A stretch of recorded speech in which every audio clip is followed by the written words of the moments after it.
Most people who become atheists is not because logically they were not convinced. That's only part of the reason.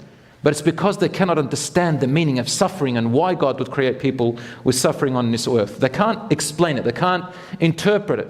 Whereas, did you know that Islam is the only religion which emphasizes to embrace suffering and to love it?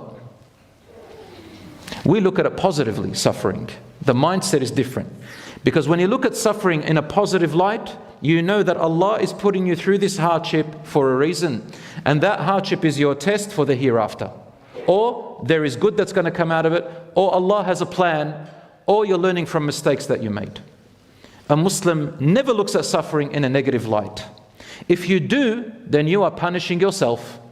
Don't ever ask the question, how do I know if Allah is punishing me or not? That's a wrong question.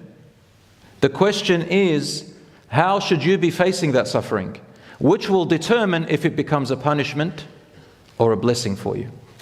It's you. It was always been you. It's never been Allah, it's you. Allah gives you them as a blessing in disguise. Didn't you hear when Allah says, Inna ma'al usri yusran, inna ma'al usri yusra. As a matter of fact, indeed, with every one hardship, there are many eases. And Allah repeats it again. With every hardship, there are many eases. Meaning, suffering is a blessing in disguise.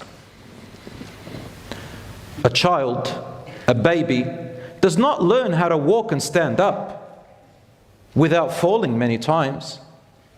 They have to feel the pain. They don't know that the fire burns until they feel the heat. You don't know what forgiveness is until somebody has done something wrong to you, or you've done wrong to them. You don't know what mercy is until blessings are taken away and comfort. We don't know. You don't become a doctor. You don't become a leader. You don't become a helper. You don't become a person of welfare and a person who does goodness without seeing the opposite, the suffering. You don't follow the truth without knowing the false. You don't know the good without knowing the evil. Brothers and sisters, Allah subhanahu wa ta'ala has created us in this world for a test. And that test is short. And until you can accept that, you will not find the true happiness that you're looking for.